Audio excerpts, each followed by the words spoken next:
and Jai Siya Ram. So today I am here to discuss the topic decision making. This is the part 2, that is the spiritual version of the topic. And as I said earlier, decision making includes awareness. When you are aware, questions arise in your mind. Then it becomes not that easy to accept when people say it's been like this only since ages. If you observe Lord Ram's character closely, you will find that he asked so many questions. When he was a little child, he saw the bright shining moon in the sky and asked his mother, "What is it?" When she said it was a heavenly toy and could not be brought down, he refused to accept that. It may seem normal behavior of a kid, but even when he got mature, he just didn't stop questioning. Now, questioning doesn't mean that one has to ask attractive, intelligent questions. It also implies that one should understand the answers as well, and not only that, he must act according to them. It is also very important to whom we are presenting our questions to. Lord Ram goes with sage Vishwamitra to take care of his yajnas and safeguard them from the demons. There were three main demons that were disrupting the auspicious yajna of sage Vishwamitra, that is Tarka and her two sons Marich and Subahu, and their army of demons. We see that Lord Ram behaved differently with three of them, that is Tarka, Marich and Subahu, engaged in the same evil action. Tarka is considered as Durasha, that is ill hope or ill expectations. Having expectations already goes against you, but when they become so grave that the two sons are born out of it, that is namely suffering represented by Subahu and vices represented by Marich, then the situations truly really become grave.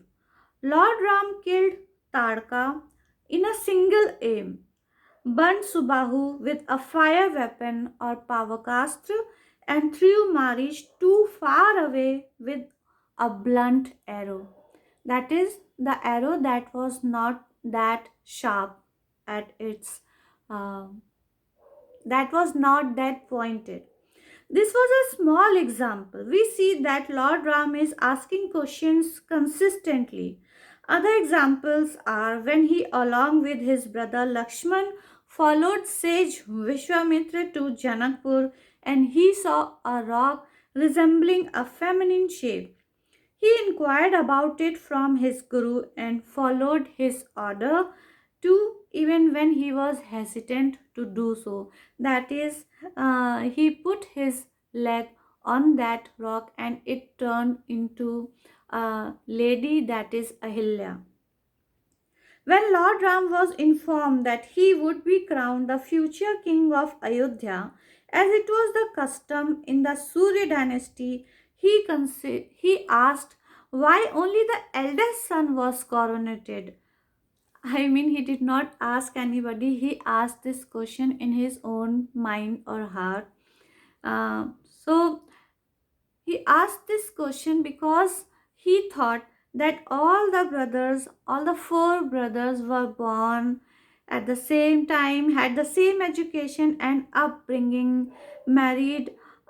They were married in the same family on the same day. So there was nothing different amongst the four sons or the four brothers. So why only the eldest son was to be coronated? We see that Lord Ram always obeyed his gurus without questioning and never hid his emotions from them. For example, after returning from Pushpavatika, he narrated everything to sage Vishwamitra about his feelings for Sitaji without the latter even asking him. Hence, it is very necessary to have a spiritual master or guru to guide you. If we look closely, the first ever decision that Lord Ram took was when Prime Minister Sumantra requested him to accept the offer of King Dashrath to return to Ayodhya after 4 days of stay in the forest. Till now, he had been just obeying his guru and other respectable elders. So, why now? He refused to abide by his father's orders. He distinguished between the earlier order of 14 years of exile and this offer or request on the basis of truth. The real truth goes with giving up of personal interests. It embraces suffering willingly for greater cause benefiting others. It also it also prioritizes the truth of others over one's own truth. Whenever there is a need to decide, there is actually no choice. Truth is choiceless. It is some other thing that we don't choose truth, but it is actually choiceless. You cannot choose anything else over truth. We know that deep in our hearts, so we keep creating choices, giving false reasons that appear logical and idealistic. For example, I want to do this to fulfill my parents' wishes or to fulfill their dreams, which they could not achieve themselves, or I have responsibilities, or I live in a society and this is how a society works. I can't go against it. We want to procrastinate the decision, the real decision.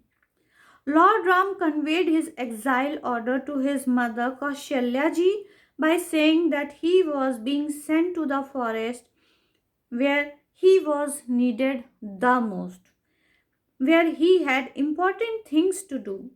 When Kaushalya said, "Can the life saving Sanjeevani booty be adorned in a garden of poison, bearing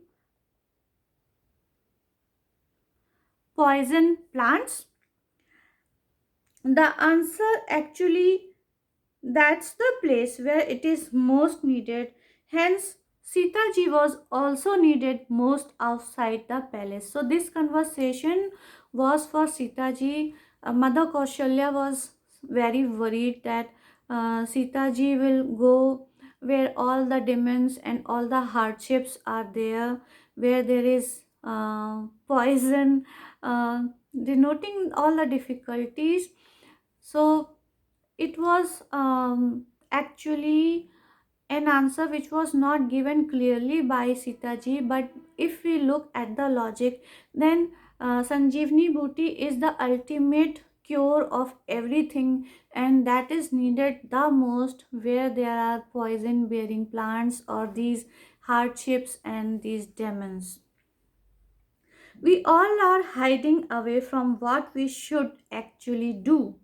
In the forest, we see Lord Ram again inquiring the sages as to which path he should undertake or where should he live. Tulsidas ji depicts Lord Ram as a human as well as God himself side by side so that we can visualize how we act and what could be the best way instead. And also because then only we could know about the real truth. As we saw that Lord Ram came over the greed of the kingdom of Ayodhya. But can any victory be eternal? Here we see that he revealed to Sita ji what his next move would be and that she had a hard role to play in it. He also asked her to reside in fire and leave behind an animate reflection of hers for the remaining part of the play or the Leela.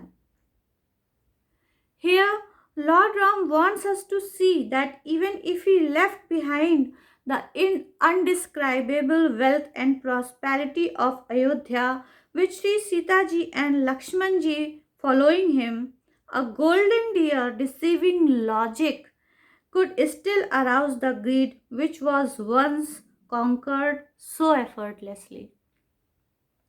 This decision to run behind greed leads to separation from peace, represented by Sita ji.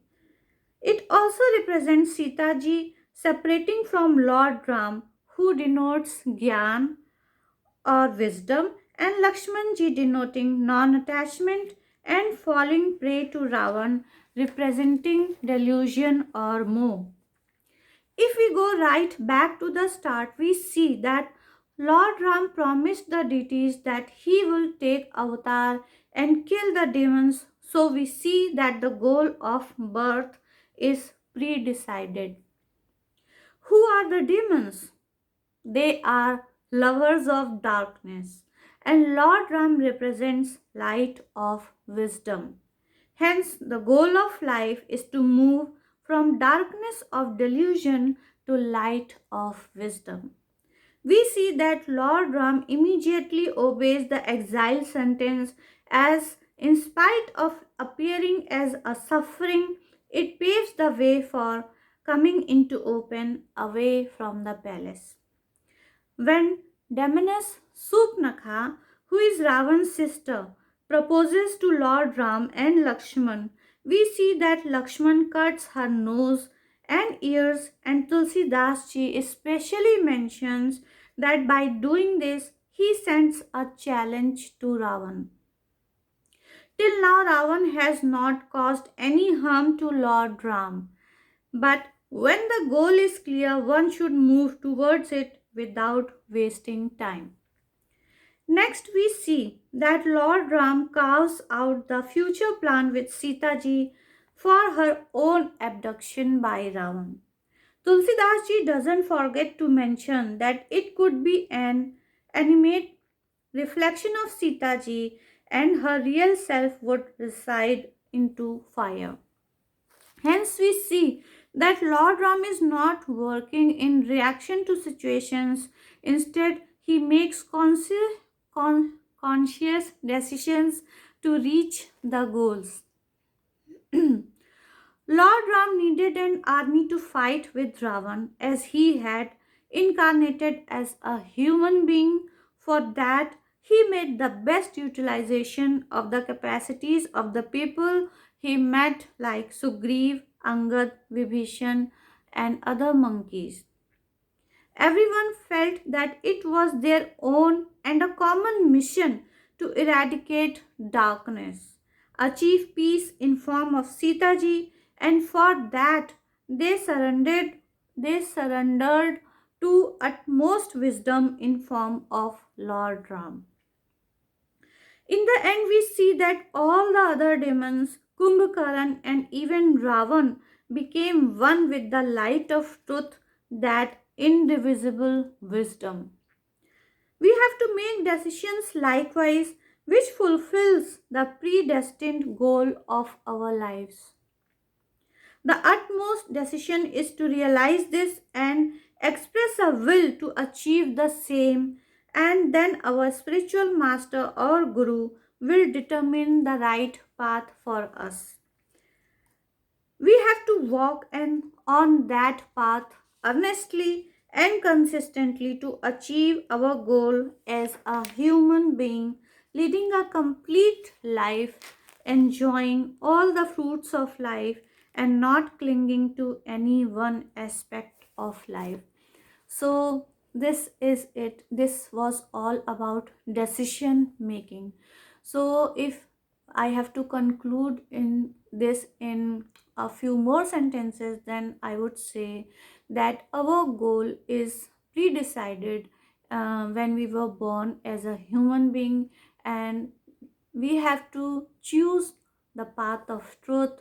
We have to make our decisions which comply with this goal of our lives, and this will prevent us from wasting time in not that kind of right decisions.